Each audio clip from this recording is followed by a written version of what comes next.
Hey Basickers, welcome back to my flow hacking series. If you haven't watched episode 1, 2 and 3, make sure to check them out as well.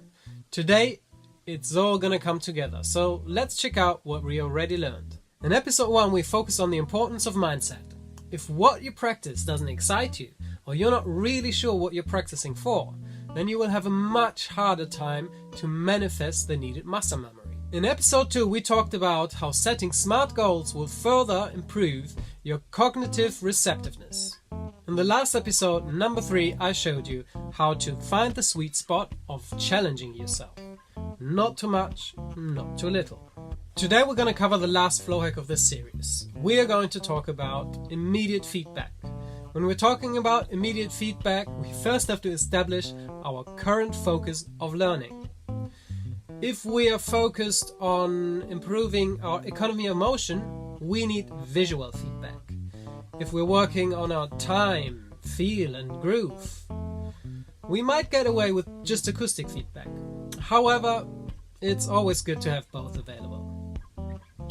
Firstly, the acoustic feedback to recognize the problem, and then the visual one to identify the cause. In general, getting these two kinds of feedback is not big of a challenge, but I have some tips for you to try anyway. For example, when acoustic feedback is asked for, try using headphones. They should be decent headphones though, so not those cheapo €10 earbuds, right? Proper headphones. When using headphones, especially closed ones, will show you a lot more detailed information about your playing. Slight volume changes will become more apparent and especially unwanted noises will jump out. If you're working on noise reduction, you can also turn up the corresponding frequency.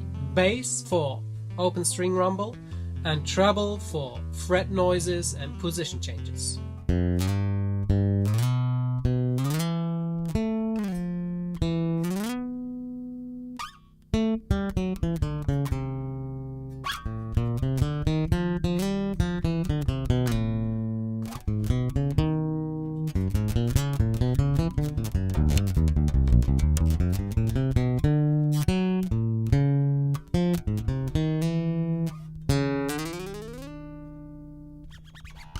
If you want to go all in and include a neuro hack, try practicing with distortion. Distortion will bring up every little noise and will make you work twice as hard. And the best thing is, once you switch it off, the relief. It's the most beautiful feeling in the world. If you want to improve your economy of motion, it sometimes makes sense to get another perspective. Practicing in front of a mirror can reveal deficiencies that are not as obvious when you're looking at your fretboard like this.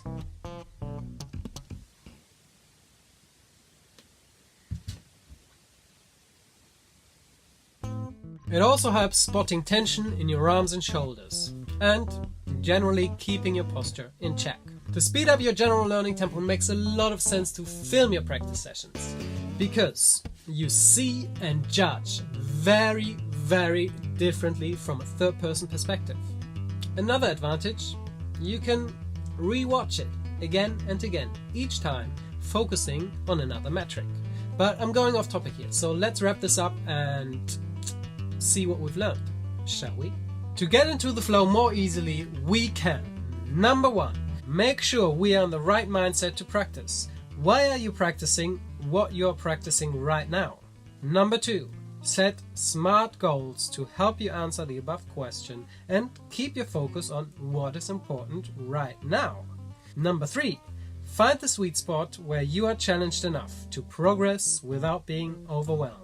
And finally, number 4, make sure you get the best feedback possible to help you better judge and measure your progress. Alright, this was my flow hacking series. I hope you got something out of it and feel inspired to try a few of these techniques.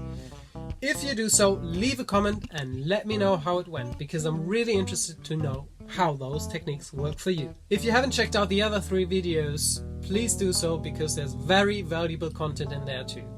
Other than that, I'll see you next week. Love and bass. By the way, if you enjoyed this video, I've got a new one coming up on YouTube every single week. So subscribe to this channel or go all in. Book a free trial lesson with a link in the description. I'm looking forward to meeting you.